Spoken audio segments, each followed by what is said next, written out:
Morning, good morning. How the devil are we all doing? Hope you're all fit and well. I was going to say we've got a full house. That's not strictly true, but I can tell you that Dan Cullen is here. Alex Latham is here. Good morning, Alex. Gary Muirhead is in the house. I'm sure I saw somebody else here. Just rattling through here. I'm sure others will arrive. Ken Hatcher. Ken, you and I are in the same boat. I know Dan has got the rain where he is. He's down in Brighton. Where is it? Gary rubbing salt in the wound, saying another fine day in Gotham City, while Dan is saying, when I can find it, good morning from a bloody miserable Brighton. It's bloody miserable here in Epsom as well. John the Bull is in the house. Good morning to you. Andy Thornton has been busy at work. He's been missing for a few days, but he's back in our midst and near launching my construction project. Look forward to it. You do realise that our channels are open to discuss that anytime you wish. Andy, you just fire away. Let us know when you're ready to talk about it, and I'll be doing that. A couple of things. First and foremost, I've got a call a bit later today with a plant trainer who is going to basically bend my ear about all that is wrong with the plant training industry. So I'm looking forward to that. That's something I'm really looking forward to. The other thing I heard this morning, I've been invited to see some testing of the Hydromax, the JCB Hydromax, before it goes off to Bonneville Flats in Utah. It's a couple of weeks' time, so looking forward to that as well. One final thing, and I don't normally do this, I don't normally flag these things up, but I think in this instance, it's worth flagging up.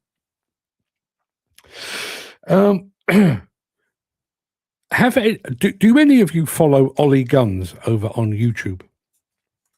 And if you don't, you probably should. He's put out a video yesterday, I think it was, something along the lines of, I really didn't want to say this, or words to that effect, and it's about 15, 20 minutes of him talking about the problems he's having with one of his machines. It happens to be a JCB backhoe loader, but he started doing it as an Instagram reel, and he has been absolutely inundated.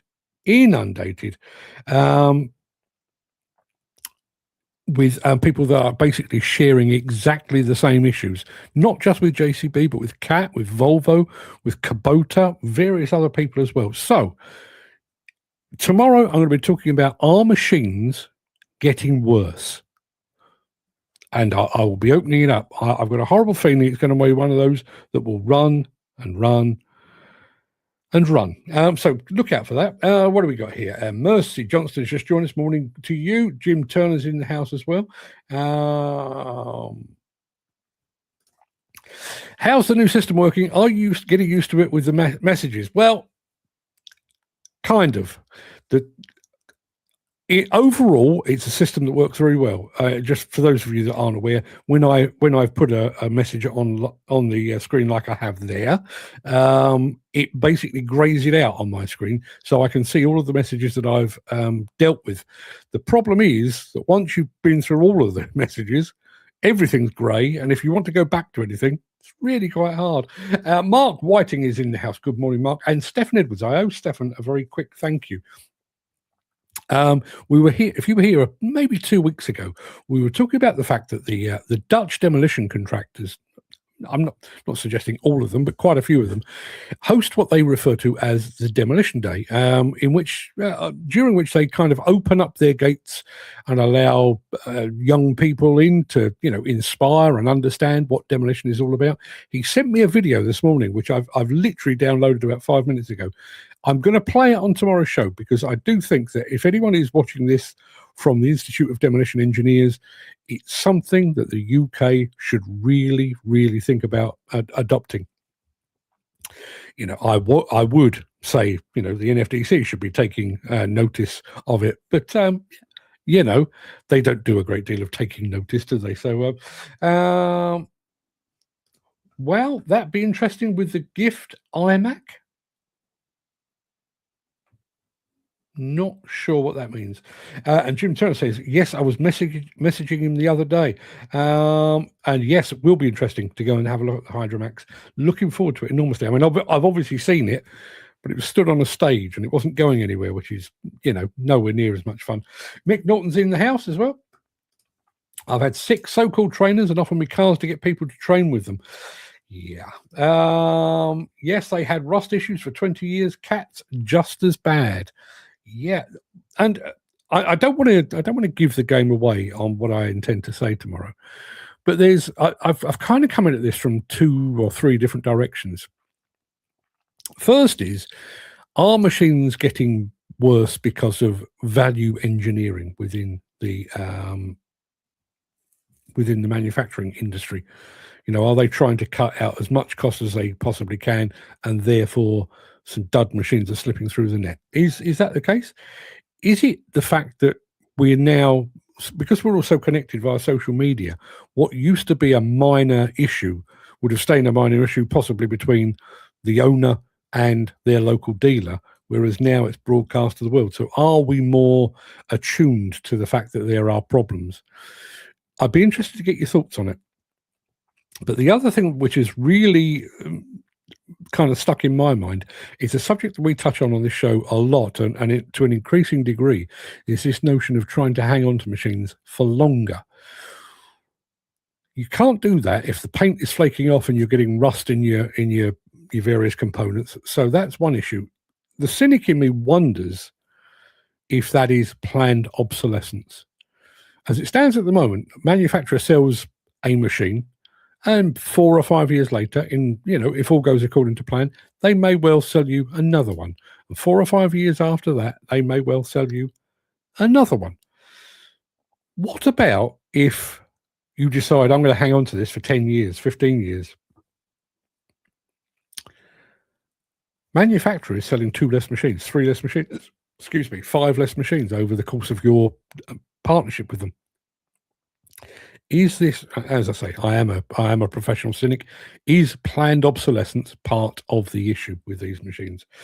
Dan says, tomorrow's going to be a 3-hour program. I have a lot to say about certain manufacturers. Well, there you are. Listen, maybe tomorrow, and I know you're all working, I know it's not ideal, but maybe if you want to jump on the show, you can do that. Failing that, we'll save it until we do our mammoth show, marathon show, not mammoth.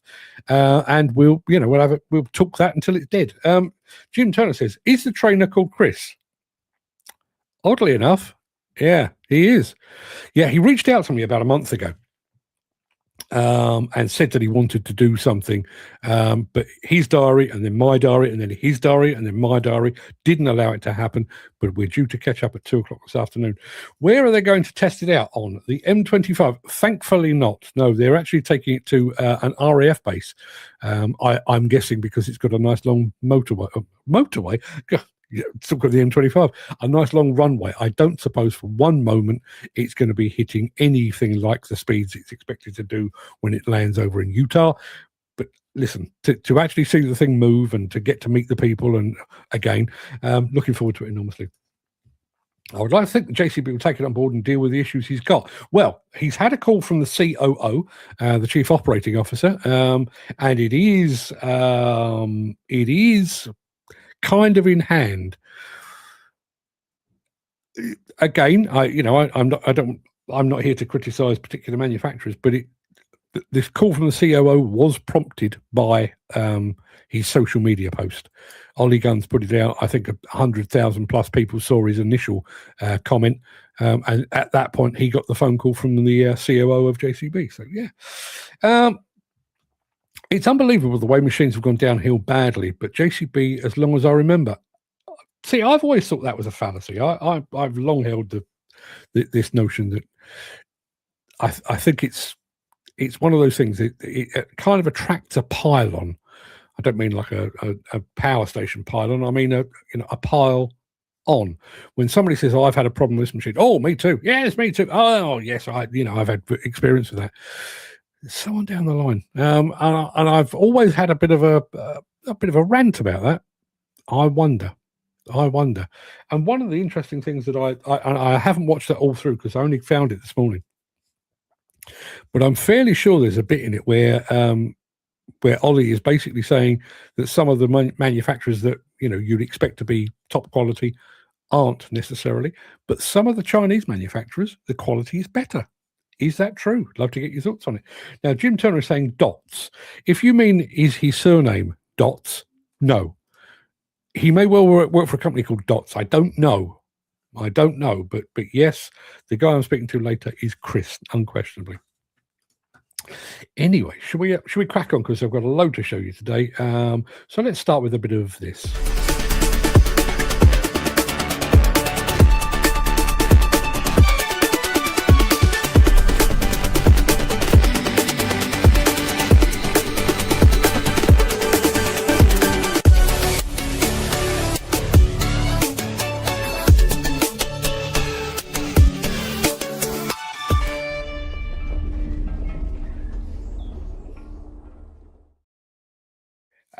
I'll tell you what's on the show in a second, because I've had some absolutely corking comments here. Here we go. Mick Norton says, the UK standard driving test has an average pass rate of 47%. Compare that to a prominent plant operator scheme that claims their pass rate is averaged at 87%. So almost twice. Now, you might argue that those that are applying for a plant operator scheme are well versed. Maybe it's not their first time around. Maybe they've operated other machines. Maybe they've operated machines without, being licensed and carded and everything else. But double? Dan says, JCB with rust issues. Everything else is good, but I was on a 1.5-year-old cat. Rust everywhere. Now, listen, again, I do know, you do get some duds, which I do find amazing, because whenever we're taken for a guided tour of factories, whoever the manufacturer is, they always talk to you about, quality control, the personal responsibility. This guy's responsible for making sure the engine's right. This guy's responsible for the hydraulics. We know exactly who was manning this station when this machine went through it. In addition to which, these manufacturers are spending tens of millions, even more than that, on their paint shops to ensure that their machines are coated properly, thoroughly, and permanently. And yet some duds are getting through. Now, I do wonder, and again, this is something I've got to research between today and tomorrow. I wonder if there's been some sort of change, almost certainly to do with the environment or sustainability, where they've had to take something out of paint or put something into paint to make it less toxic or whatever it might be, or less harmful to the environment or whatever it might be. I wonder if that is an industry-wide problem, where maybe they were, they used to use a toxic material to make sure the paint adhered. Maybe now they can't, and so on down the line. If anybody knows any more about that, please let me know. The X Series JCB seemed to have good paint. The last cat backhoe I had was rusting everywhere, but it still did the job. Again, though, the problem is with that. Again, I'll go, and I do want to discuss this tomorrow. I don't want to get too far down the line on this, but a couple of things. If you want to hang on to a machine for not just 3 years or 4 years or 5 years, but possibly 8, 9, 10 years, you don't want it looking like a rust bucket. For one thing, it's going to cause you problems mechanically, but also when you turn up on a site and it's covered in rust, your customer's not going to be overly enamored with you, is he? But also, what does that do to the resale value? Yes, it might have a cat badge on it, but if it's a cat badge on a pile of rust, is that necessarily a good thing? Gary Muirhead says, it's all right, us operators going on about equipment, but when it's coming from an owner driver who spent his hard-earned money, it's a different story, which is why I've taken it so seriously. I mean, I like Ollie anyway, and he does play with a straight bat. If he says something's good, it's good. If he says something is bad, it's bad. It really is as straightforward as that. And he is literally spending his own money. And he does seem genuinely partly aggrieved with the fact that he has issues with his backhoe, which he calls Millie. But he also seems a little upset that, I've spent my money and I've got problems that I shouldn't have. A lot of these trainers are handing out cars like Skittles. It's unreal. Chris Baker is one of the top trainers in the Midlands, plant and training in Walsall in Birmingham. Gary says, are these companies cutting back on quality and the cost of production to try and compete with the Chinese market on cost?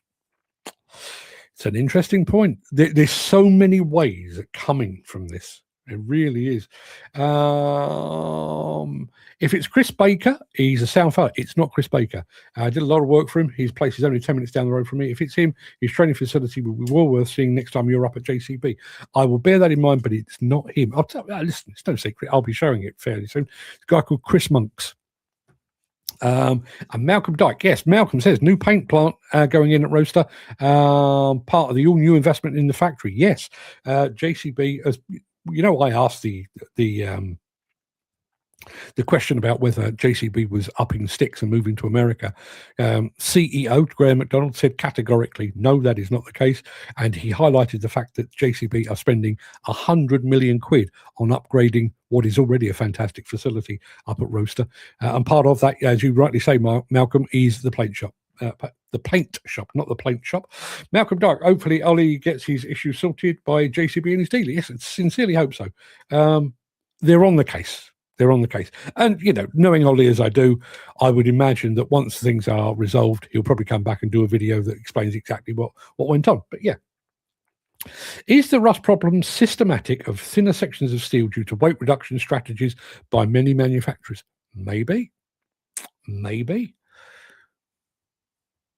Even if you're looking at the cost of a machine and you're trying to scrape out every last penny of profit, are they using thinner gauge steel? Are they using lower quality steel? Are they priming that steel in the way that they used to? Are they allowed to? Was there a chemical involved that they're not allowed to use anymore?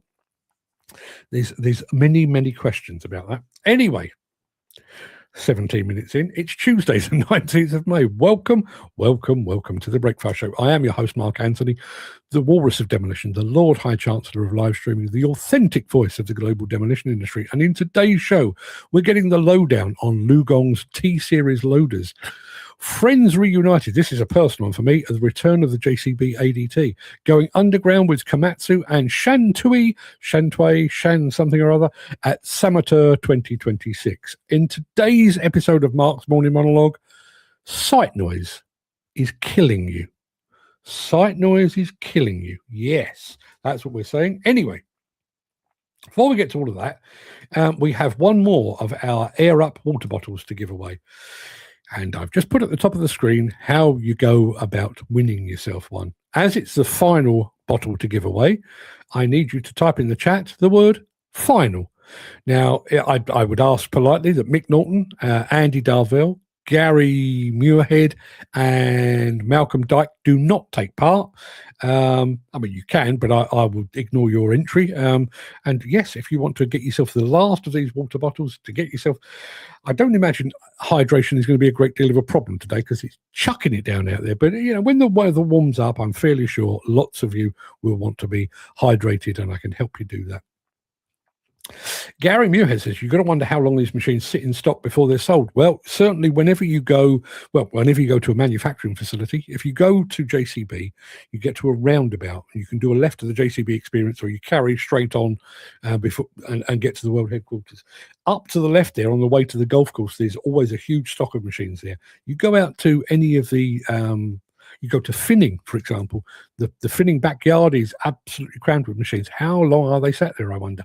It's a good question. Ken says Ollie's machine has to go back to a specialist, stripped and blasted and resprayed. Yeah, that's the case. And Gary is enjoying his bottle already. Using my bottle, it's fantastic. Well, good news indeed. If they're chucking 100 mil about, surely taking a punt on me is pocket change. I'll keep trying, mate. I will really keep trying. Jamie Tarvui has just joined us on YouTube. Malcolm Duck says, on a recent visit to JCB Heavy Products, a lot of investment gone into their factory with emphasis on quality. Yeah, we got the guided tour there last week. And there was a huge emphasis on all things quality. And I do think, regardless of, the issues that Ollie's had, which I'm sure are absolutely valid, I am sure that all of the manufacturers are intent. No manufacturer wants to be answering the phone to a disgruntled customer saying great chunks of paint are falling off, or the electrics aren't working, or the cab's leaking, or whatever it might be. Nobody wants that. Nobody needs that grief in their life. But I do get the very, very distinct impression that it seems to be happening more. Now, again, that might be the echo chamber of social media. Back in the day, if you had a leaking cab, you might tell the dealer. You might tell one of your mates down the pub. You might tell a rival but friendly rival contractor when you speak to them on the telephone. But by and large, you would only tell 2 or 3 people. Now, with the advent of social media and Instagram and Facebook and TikTok, you can tell 1 million people. And some of that 1 million people will come back saying, oh, yes, me too. Me too. I've had exactly the same issues. So are the issues getting worse, or is that just a perception thing? Loads and loads of entries. Let me have a quick look, see how many we've got. We've got 8 entries. Is everybody in? Yes, everybody seems to be in. Gary Muirhead says, and sitting at the docks, well, that's salt air eating away at the metal. It's the same up in the islands. All the diggers seem to rust a lot quicker than the ones on the mainland. Yeah, that is an issue. And, I don't think that, obviously, that's not an issue with JCB because they're not actually coming in from overseas. They're already here. But I would imagine with some manufacturers, that is exactly the case. Ken Hatcher says, steel plate is plasma cut. They have a sharp edge, no paint build-up. All car edges have a 2mm curve. Any sharp edge is sealed. Very difficult to sort in machine down to cost. Is that part of it? Obviously, cutting steel by plasma means very efficient, very accurate, very, very fine tolerances. Does that leave things open to rust? Does that leave you open to leaky cabs? There's also a lot more to go wrong now, isn't there? Back in the day, you had an engine, a hydraulic pump, and a transmission of some description. Now you've got all of those electronics, all that AdBlue nonsense, all of the sensors dotted about the place, additional hydraulic lines, GPS, sat nav, fuck knows what else. There is a lot more to go wrong. Is that part of the issue? It certainly does. It's not part of the issue when you're talking about cabs and paint leaking off, because we've always had cabs. Well, largely always had cabs, and we've always had paint. Why are we getting worse effects now? Hold that thought. Gary says, Jim will back me up. Some of the vintage parts, he still has some of the original paint on them. Well, funnily enough, and I did pick this up from Ollie's video, he said that he had an old JCB machine. I think it was an old JCB machine, and it had been basically stuck in a hedge for 10 years. And although the cab had largely rotted away, paint was still intact. What does that tell you? What does that tell you? I wonder. Anywho, people, time to crack on. Let's have a bit of cat, and then we'll have a bit of LiuGong.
Ken Hatcher has single-handedly solved the problem of flaky paint. Just give them a good coat of red oxide. It's a thought. Jim Turner says, more fettling required, but employing fettlers costs money and will increase the price of machines. Again, giving the manufacturers the benefit of the doubt. Have we, and when I say we, I mean more specifically plant hirers, because they tend to dictate the terms here, have they driven down the price so much, refusing to pay for anything extra, that the only way manufacturers can make a healthy profit is to value engineer, take stuff out? And if some of that stuff that's taken out relates to the quality of the paint, maybe that's one of the things. Mick says, in 2026, I would guess that technology-related complaints feature prominently in any negative feedback. I bet it does. Well, I feel it's because many brands outsourcing to China for labour costs, like CAT. There's a lot of it about. But interestingly, going back to Ollie Guns, I need to watch it more thoroughly because I didn't get a chance to see it all the way through. I'm fairly sure he said that some of the Chinese brands are better in terms of quality, which would be a real turnabout.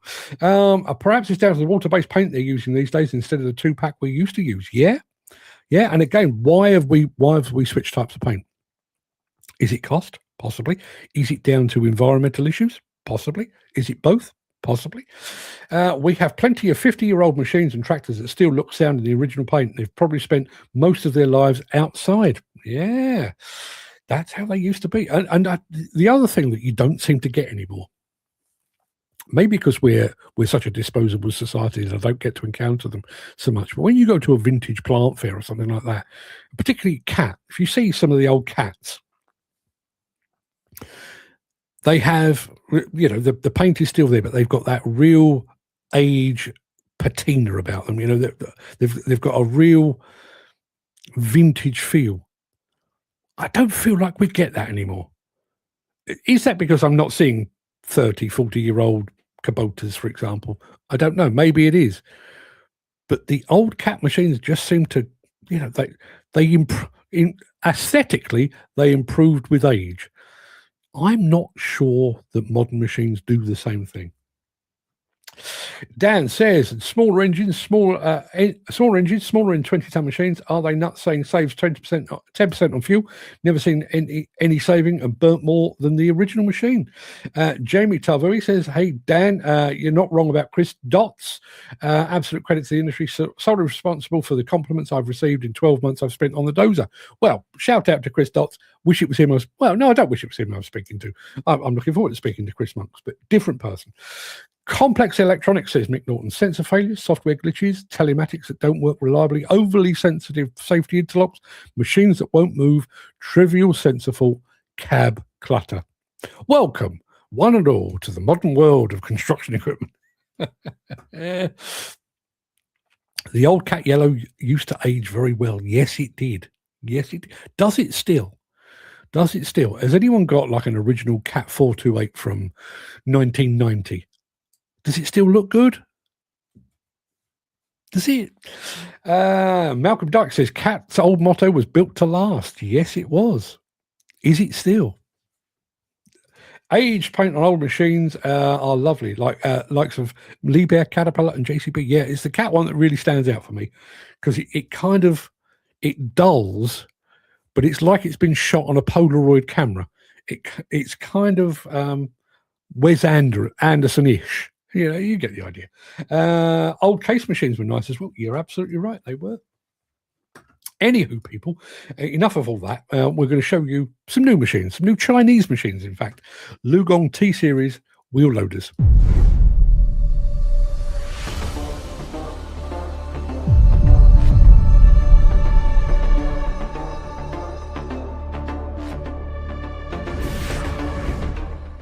Hi, my name's Russ Hudson. I'm one of the European product managers based out of the UK. At LiuGong, we really do listen to what customers tell us. All training sessions and our interactions with the operators, we gather a huge amount of data and we engineer new solutions based on that data. So we're making the machines more user-friendly, with more technology and easier to use. Hi, my name's James Green. I'm product manager for wheel loaders at LiuGong Europe. Our T Series wheel loaders are a step above the competition. We're offering an incredibly high specification as standard. Customers who have tried our new T Series wheel loader have been blown away with how good it performs. They love the comfort of the new cab, the power of the machine in the pile. They love the intelligent 10-inch touch display where they can set their own operator ID and adjust the controls to suit them. The feedback has been really positive on the new T Series machine. They love the design, all of the standard features that come into the machine, such as 360-degree cameras, LED light pack all the way around for low light conditions, the new seat that we've installed into the machines. It's fitted as standard with cooling and heating and electric lumbar support, making it very comfortable for all-day use. At LiuGong, we've listened to our customers' feedback. We've made changes to our machine to suit them, to optimize their operation, whether that's enhancing the visibility or offering more safety features as standard, such as the high visibility orange steps and handrails. If you've never tried a LiuGong wheel loader before, I'd really encourage you to try it.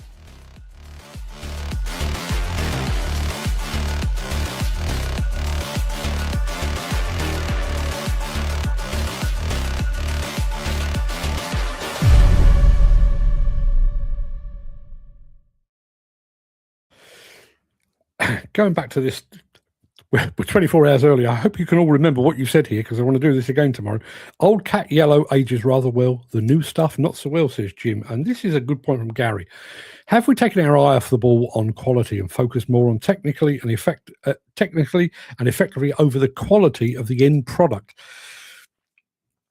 I think when you've got a competitive market, you think about excavators. You know, there's 25, 30, 35 different manufacturers offering excavators. So you're competing not just on quality, but or not on just efficiency. You're competing on price. So if you want to add the bells and whistles, the GPS, the reversing cameras, and all the fancy schmancy stuff that people seem to demand now, you still need to deliver your machine at a price. Not necessarily at a Chinese price, but at a competitive price. So if you need to add all of these fancy bells and whistles, is there an inclination to take the cost out elsewhere? And is that cost that's taken out elsewhere a quality thing? Is it a paint thing? Are you paying slightly less attention to the machines that are going across the production line? Just in the defense of the manufacturers, though, and I think it's worth bearing in mind, that backhoe loader that Ollie Guns has got is one of probably, off the top of my head, 10,000. I'm doing this, it's a completely made up number, but JCB may well spit out 10,000 backhoe loaders this year. One bad apple does not mean that the whole bunch is dodgy. It might have just been a dud, and it just happened to have landed with an influencer with a pretty big following on Instagram and on YouTube. Maybe that's the case, and maybe the echo chamber took hold there and then. Mick says, old paint jobs were toxic but tough. They seem to have penetrated the steel surface, creating a layer that modern waterborne paints simply cannot match. The important point there, which again is something that I want to touch on, toxic but tough. Have we surrendered some of that toughness to meet environmental and sustainability standards?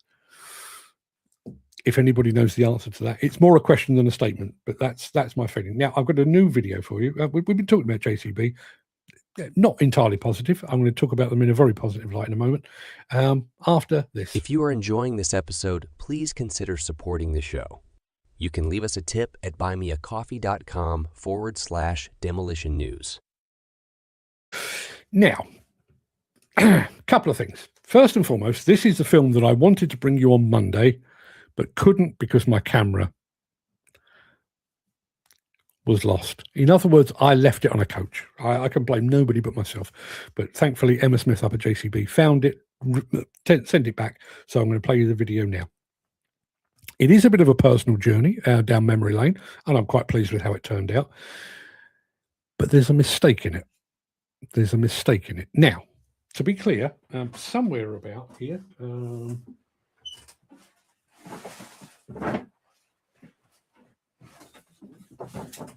I can't find it, but it's here somewhere. I was given, as part of my trip up to JCB, a JCB 80th anniversary scrapbook, like a bound book. Hang on.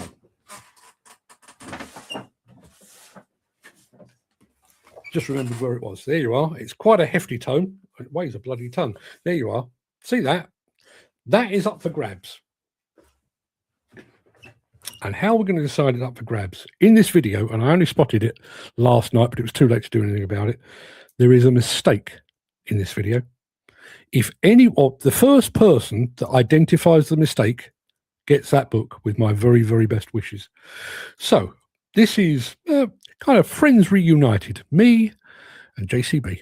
On the 12th of May, 1990, exactly 36 years and 1 day ago, I took a ride in a JCB backhoe loader. The reason I remember it so vividly is because that backhoe loader took me and my new bride from the church to the reception on my wedding day. It's safe to say that me and JCB go back a long way. I was here for their 50th anniversary. I was here for their 75th anniversary at the height of the COVID pandemic. And I was here for their 80th anniversary as well.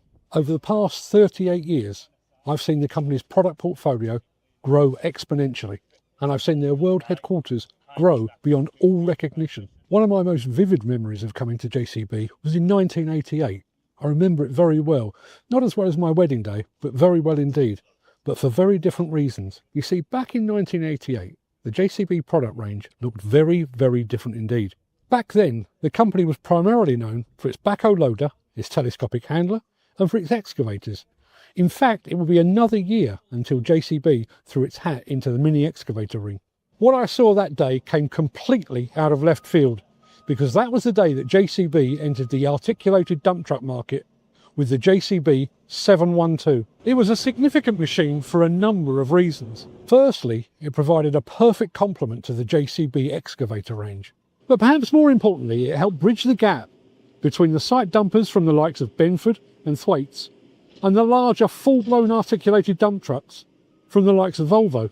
In fact, the JCB 712 was such a good idea that a few years later, the company unveiled the 716. But then, in the mid-1990s, production stopped. Whether it was a lack of demand, rising production costs, or just industry fashion, the real reason that the JCB ADT range stopped is kind of lost in the mists of time.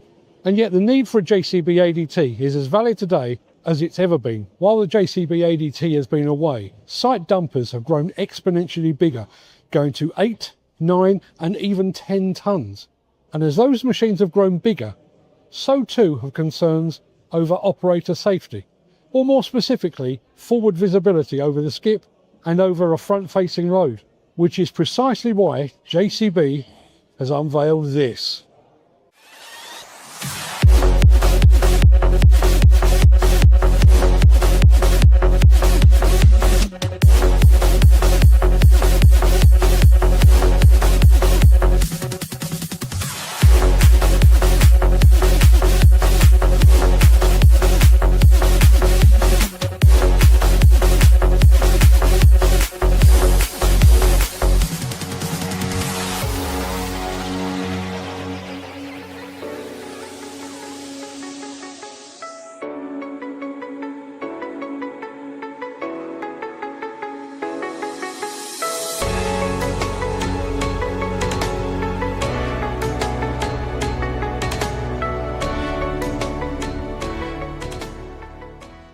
Over the coming days, weeks and months, a lot will be said and written about the new JCB 715 ADT.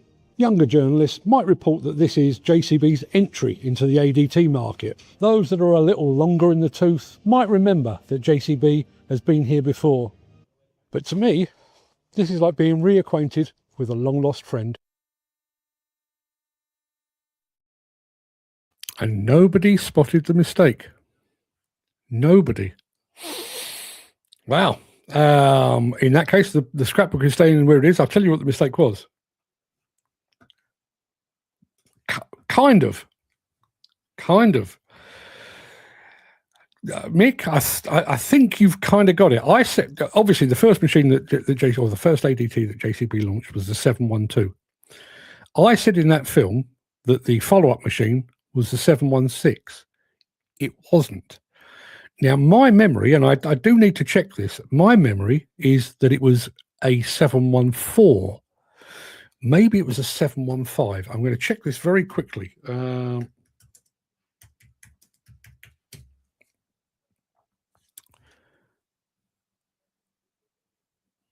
It was the 714. I said the 716.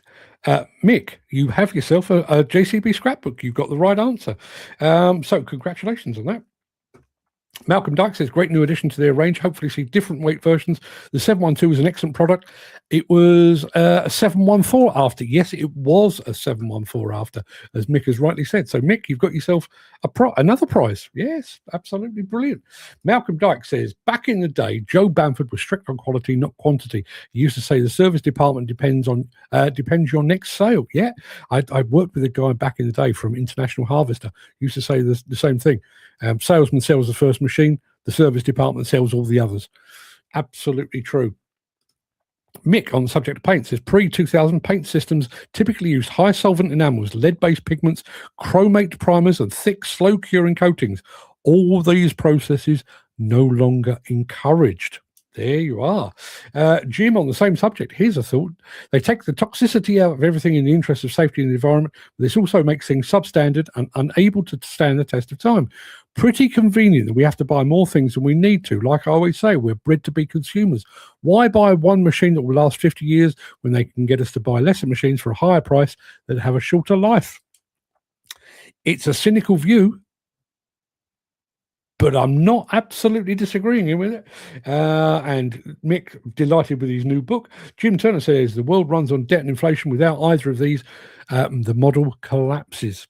Maybe. And listen, I mean, I know that sounded like a global conspiracy, and maybe there is. Maybe there is a secret cabal eating babies and wearing lizard skins and stuff like that. Maybe there is. Or maybe it's just the manufacturers. You know, you've got to the point where you are churning out 1,000, 5,000, 10,000, 100,000 machines a year, and then some bright spark comes along and says, actually, we really should be hanging on to the machines for longer. That's a bitter pill to swallow. If you're used to selling 100,000 machines a year and all of a sudden you can't because people are hanging onto their machines a little bit longer, maybe you do need to find alternative sources of income. Maybe you do. The 722 was a 3-axle ADT with a fast track cab. There was a follow-up, was there? I don't remember the 722. I remember the 712 because I was there for the launch. I remember the 714. No recollection whatsoever of the 722. No recollection of that at all. But then I am 61 years old. My brain is addled by alcohol and constant abuse. I can only apologise. Let's crack on. Let's have a bit of, this. Since the finance bill came into effect in April, the construction industry has seen a surge of fuel thefts. The rising cost of living has placed an additional risk of theft by employees and contractors, as well as opportunistic thieves. By using diesel dye and placing warnings of its use, you are sending a clear message that this is your fuel.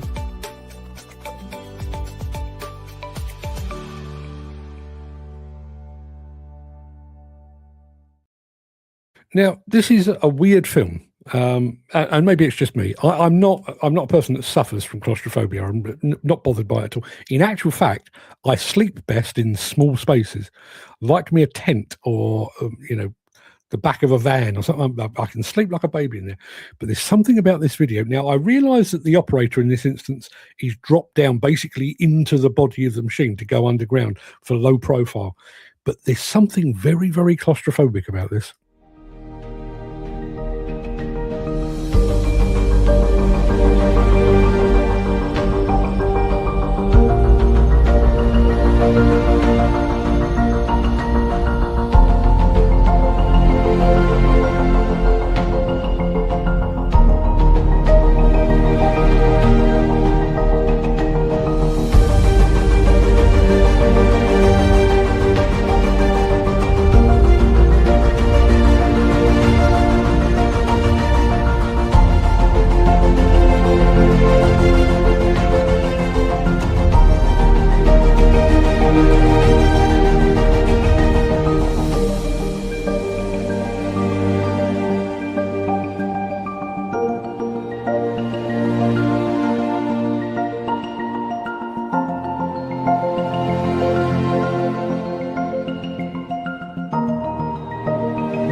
So I don't remember the JCB 722.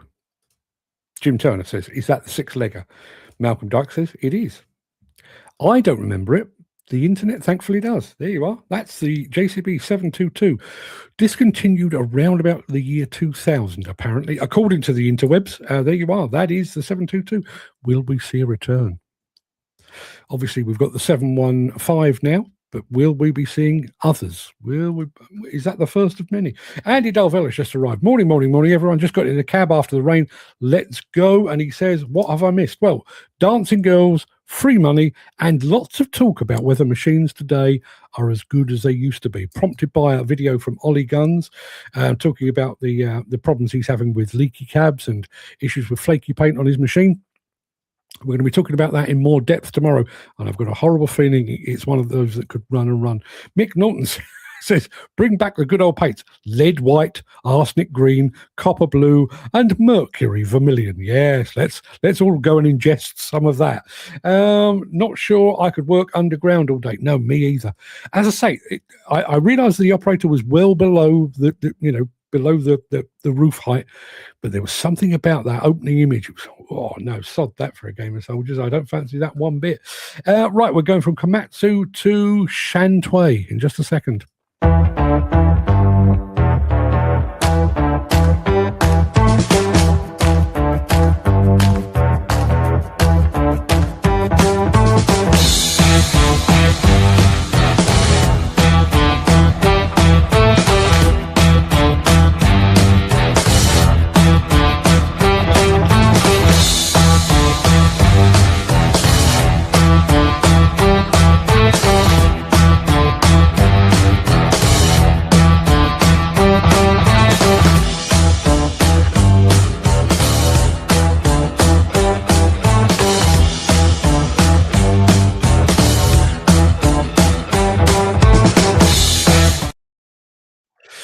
I'm often struck doing the show by how this industry sector has a language all its own. Really does. Check this out from Andy Darvell, who says, older machines were better on power. They sounded the tits, and I missed the puff of black smoke when they were barking. And the bizarre thing is, I know exactly what he means, and I agree with him 100%. Yes, they did sound the tits, and they did emit black smoke when they were barking. Well said, sir. Well said indeed. Right, last film of the day. We're going back to SaMoTeR over in Verona in the company of Shantui. One of the brands that we feature on the Breakfast Show on a fairly regular basis is that of Shantui or Shantui. Don't often get to see them face to face, but we do have an opportunity right now. I'm going to start out with the SE58 SR compact excavator, zero tail swing. As you can see, lots of machines on offer. SE36 SR, another zero swing, the SE27 SR through to the skid steer loaders and the compact track loaders. That is the CTL 75 VM. I'll never remember all these nomenclatures. Down to the real micro excavators.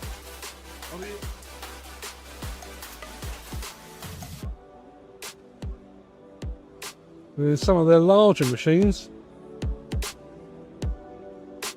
The SC135, as far as I can tell, it's the biggest machine on the stand. But like all of their Chinese counterparts, A, they have electric machines, and B, their electric machines are a very different colour. There you are, the LE20 X5. Compact articulated wheel loader, fully electric. We'll go around the back of that, and I can show you the Shantui dozer as well.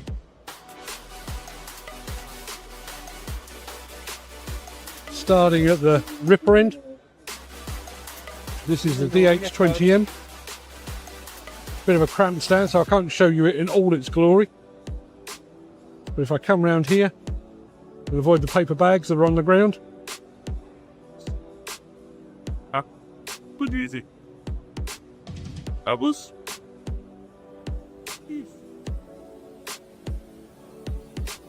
There you are. That right there the Shantui dozer. And there you are. That is the Shantui dozer. We do need to do a prize draw, don't we? Let me bring that up on the screen. Let's have a look, see if we can find that. There we are. We have 8 entries. 8 entries. This is the last of the Air Up giveaways happening today. Well, without further ado, let me hit the draw button and see who has won the last of the water bottles.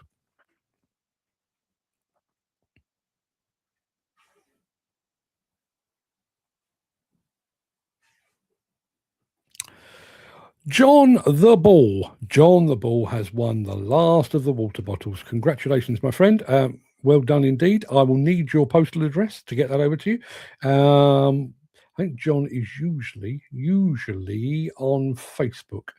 If you're not watching now, John, what a stupid thing to say. If you're not watching now, I'll contact you later. If you're not watching now, you don't know that, but I will drop him a line a bit later. If he is still here, John, you've won. Let me have your postal address. Mick Norton says, Cat D8H donkey engine firing up at the crack of dawn, followed by the sound of the main engine firing up once the decompressor kicked over a sound to behold and remember all your days. Yes, absolutely. It's like old music, isn't it? You hear an old song and you remember exactly where you were when you last heard it. Absolutely right.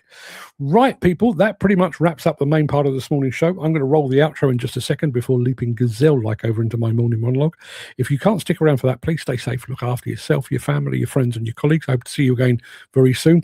If you can join us tomorrow, you'd be very welcome, because we do want to talk about possibly declines in the standards of modern equipment. Possibly. But if you do have the time and the inclination, I will be back immediately after this.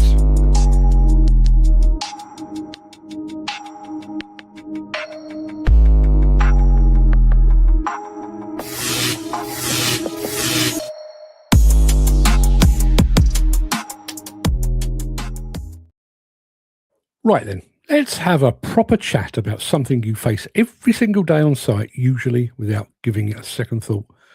And I'm going to speak up, just in case. Think about the noise you encounter on site.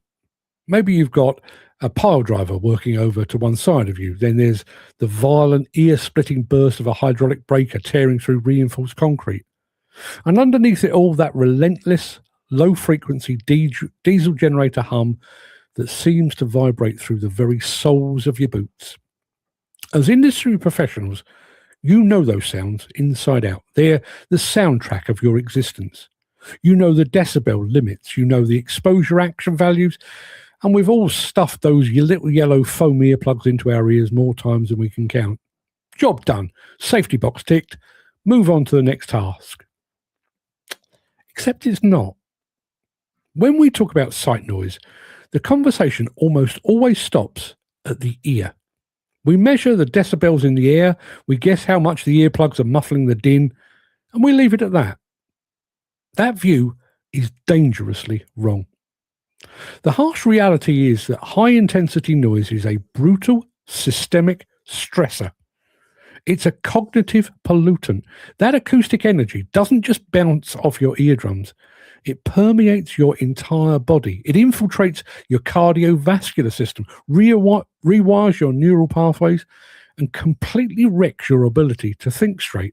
So let's pull back the curtain on what this racket is actually doing to your body. I'm going to start at the cellular level.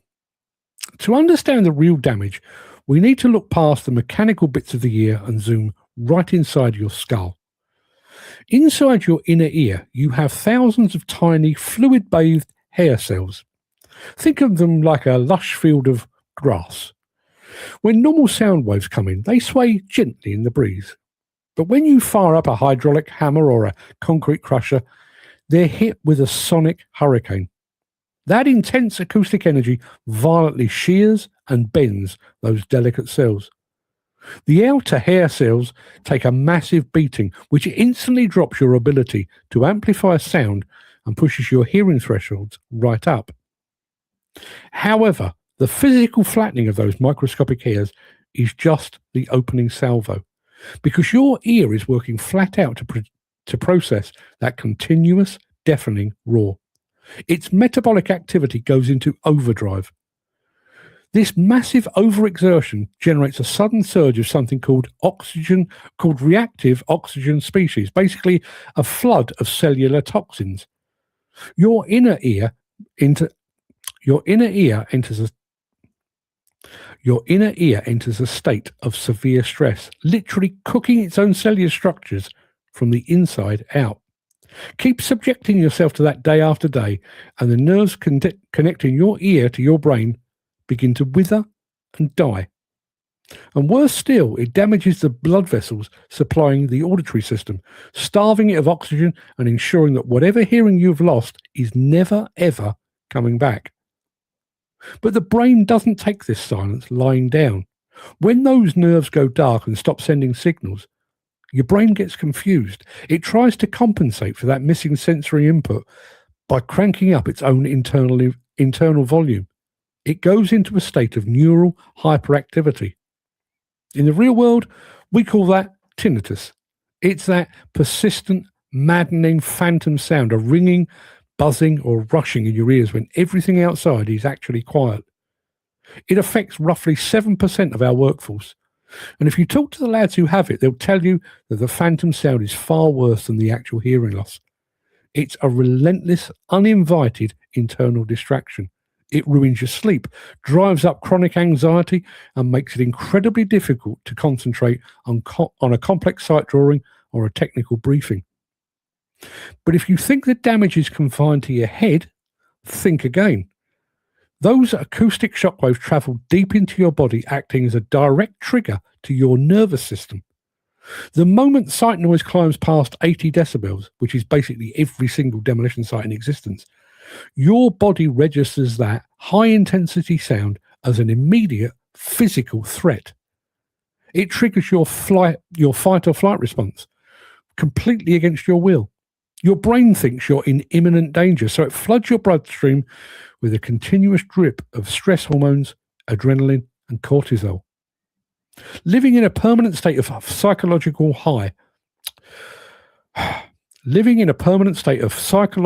alert wreaks absolute havoc on your heart. Research shows a clear, direct line between a long-term hazardous noise exposure and hypertension, irregular heartbeats, and severe cardiovascular disease. Your blood vessels are incredibly sensitive to this acoustic stress. For every 10 decibels additional increase in long-term noise exposure on the job, your risk of suffering a stroke or dying from one takes a measurable leap upward. To make matters worse, our working environments love to multiply the dangers. When researchers looked at how different site stressors interact, they found a deadly synergy between the noise and temperature. If you're out on a freezing cold site in January, your blood vessels are already constricted to keep you warm. Throw hazardous noise into that mix, and the combined thermal and acoustic stress places an exceptional burden on your heart, drastically elevating the risk of a fatal heart attack on site. By using EEG technology to look at brainwaves, scientists can see exactly how industrial noise messes with your grey matter. Your brain operates on different frequencies: alpha waves for relaxed wakefulness and beta waves for sharp concentration, and theta waves when you're getting drowsy.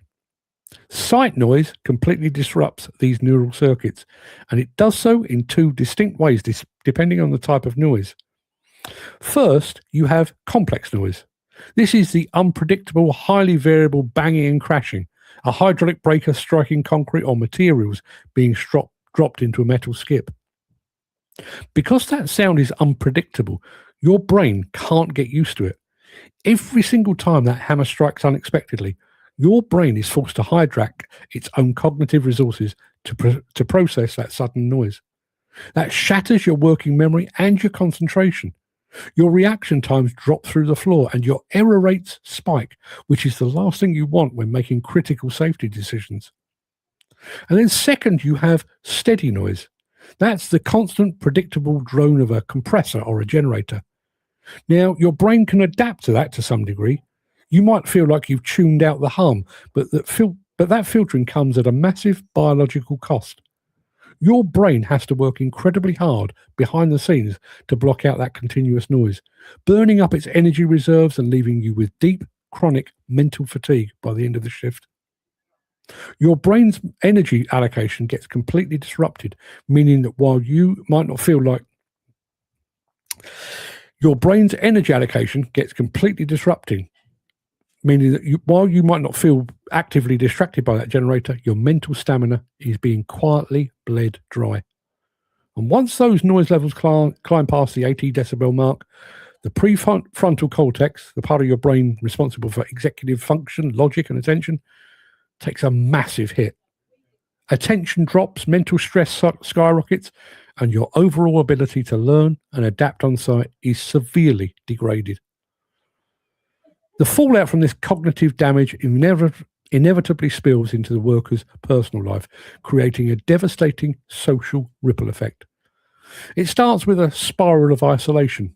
Noise-induced hearing loss makes it incredibly hard to pick out speech, especially those high-frequency consonant sounds like T, D, and S. It leads to embarrassment, knocked self-esteem, and constant friction. The natural response? Workers start to withdraw. They pull away from their mates on site and from their families at home, leading to increased irritability, aggression, and even profound loneliness. And the long-term neurological cost of that isolation is terrifying. Midlife hearing loss is now recognized as the single highest risk factor for developing dementia. Just a mild case of occupational hearing loss doubles your risk of dementia later in life. If you have severe hearing loss from a career of unprotected exposure, your risk of cognitive decline and dementia increases by a staggering factor of 5. The socio-economic numbers are just as sobering. Statistically, people with occupational hearing damage face a much higher chance of unemployment or being forced into early retirement. Back on site, this loss of function creates an immediate safety nightmare. Workers who rely on basic passive earmuffs to block out the noise lose all their situational awareness. They can't hear spatial cues, they can't hear environmental warnings, and they can't tell which direction a piece of heavy plant is approaching from. You're effectively working blind or deaf in a high-risk environment. The data proves it. High levels of noise-induced hearing damage literally doubles the rate of accident-related injuries on site. When you look at the hard data, it becomes glaringly obvious that acoustic hazards are far more dangerous than we give them credit for. Noise is a comprehensive workplace pollutant that does most of its damage entirely out of sight. That massive acoustic energy generated during demolition doesn't just vanish into thin air. It's absorbed directly by the human body. It triggers cellular destruction. It triggers cellular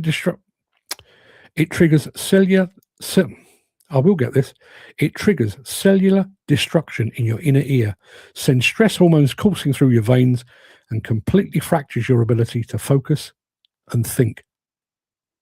From the death of vital neurons and the hardening of your arteries to the erosion of your mental stamina and the acceleration of long-term cognitive decline, the true cost of site noise is carved deeply into the health of our workforce. That deafening clamour of the site leaves a destructive imprint on your body, and it keeps echoing long after the machinery has been switched off at the end of the day. Now, I do apologise that one ran a bit longer. I also apologise for the fact that I can't actually string two words together without tripping over my own tongue. But we've all had those little foam ear protectors. Some of us have got proper over-the-ear ear protectors, and we have machines that clearly state what sound levels are being generated. We'd like to think we're protecting our ears. Are we doing enough? Are equipment manufacturers doing enough? Are contractors doing enough? And when you think about the wider implications, when you go beyond ears and hearing, and you start to get into things like heart disease and dementia, increased risk of accidents if your hearing is impaired, mental anxiety, tinnitus, absolute minefield. It was something my father-in-law was pretty profoundly deaf. And we were talking about it the other night, and it was, there's a subject I've not touched on before, and I did touch on it. I went away and researched it, and it is staggering. Jim says, Mick, get up to chipping this weekend, and you'll probably hear that sound. There is a vintage plant affair going on in chipping, I'm guessing. Your ears don't grow back. Protect the pair you've got, says Nick Norton. Yeah, but as I say, it goes way, way, way beyond your lug holes. Andy Thornton says, I have tinnitus. It's fucking awful. If you have it, dental issues are a strong contributing factor. How did you get it, Andy? Is that from a sound exposure in a previous incarnation? Interested to know. Mick Norton says, noise doesn't care how tough you are. It damages everyone the same way. Yeah. And listen, I'll be the first to admit, I've got those little foam earplugs. I've got them in my camera bag. I've got them in my high vis pockets. Yeah, I've got them in the car and stuff. But because of what I do, and this is no excuse, this is an absolutely stupid thing to do. Because of what I do for a living, and because I'm talking to people, I tend to walk around with them in, looking at the machines and filming and photographing and that sort of thing. And then I stop to ask a question, pop them out of my ears, and just stand there and have a chat, being pounded by the sound that's going on. Yeah. Mick says, Mark, thanks for an excellent monologue on the subject of noise-induced hearing damage and the possible after effects. Thank you very much indeed, Mick. Stefan says, I use custom-made hearing protection on site. Works better than the standard solutions. Well, I'm pleased to hear that, but I guess this is one of those things that kind of goes back to the protection that we're given. Some construction companies, some demolition companies will give you, face fit masks because they're concerned about, the nasties and the toxins that are in the air, and they'll insist that you have a shave. It'll be fitted specifically to you. It's a perfect fit. It's a perfect seal. And others will just give you a paper mask and say, you'll be fine. What's the worst that could happen? Same thing. I've got dozens of pairs of those little yellow foam things. I've got a pair that's attached by string that goes around your neck so that I can wear them around my neck while they're not doing anything. Who is paying? Stefan, did you buy your own? Did Brown & Mason treat you? I'd like to think that it was the latter, but who is paying for that? And bearing in mind, and I apologise for the background noise, we're having a front door fitted. It sounds like they're taking down the front of the house, actually. John, I won't put your address on the website or on the live stream, but thank you very much indeed for sending that through. I will bag up your water bottle and I'll have that with you in the next day or two. No problem at all. So yes, next time do you ever do that thing when you're walking across the site? I was interested in the let me do this. Brown & Mason paid for them. Good to hear. Yes. When you're walking across the site, you walk past a generator or a compressor, which is quite loud, but you frown a little bit and you're fine. But then you hear a chunk of concrete hitting a skip or the back of an ADT, for example, or close proximity to a hydraulic breaker, and you kind of flinch and you cower. That's your body's way of saying, that's too fucking loud, fella. You need to do something about that. And yet we're surrounded by that day in and day out. And interestingly, because it's fresh in my memory, I was up at JCB last week and we did do a tour of the heavy part of the heavy, what do they call it? The heavy products factory, where they build some of their larger products. And, there's a factory production line and there's, powered wrenches and there's overhead cranes and everything else. Loads and loads of people wearing ear defenders, and yet the noise in there is a fraction, an absolute fraction of what you get on the average site. Yeah. And oddly enough, just going back to this notion of partial hearing loss, one of the things that we touch on this show on a regular basis is the fact that electric machines are largely silent, and the fact that they could basically creep up on you. You're strolling along, you're focused on what you're doing, you don't realize there's an electric machine coming up behind you, you step out and you get hurt.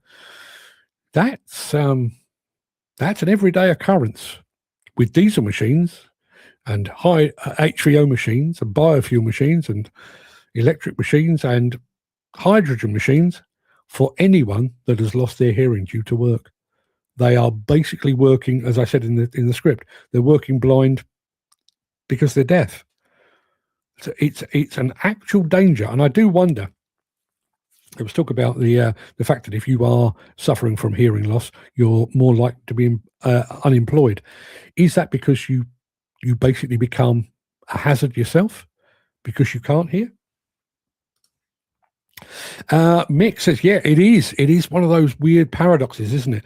However, hearing protection can also reduce situational awareness, missing and reversing alarm, not hearing shouted warnings. Yeah, it's a fine line we walk, isn't it? It really is. I mean, I realise I oversimplify these things, but I'm still one of those that believes that men should be in one part of the site, equipment should be in another, and never the twain shall meet. But yeah, you're absolutely right. You know, you're doing your level best to protect your hearing, and you may well find yourself struck by a machine or not hearing a warning of, a suspended load overhead because, it is what it is. Anyway, people, I need to go and do some other things, like make sure the front door's going on. So everybody, go and have a fine and splendid day. I'll be back tomorrow. Come with your stories of machines that have not been up to scratch, would you? I'm looking forward to reading some of those. I'm going to reach out to Ollie Guns. I mean, obviously he's a working guy. I don't suppose for one moment he'll have an opportunity to come on, but I will ask him to join us on the show tomorrow in the hope that he can actually jump on and be a guest on the show. But we are going to be talking about all the things that go wrong with modern machines, not just electronics, but flaky paint, leaky cabs, sensors that are going off for no apparent reason, just poorer quality. If you've got stories of that nature, please let us know. But until then, everybody, have a fine and splendid day, and I'll see you all on the morrow.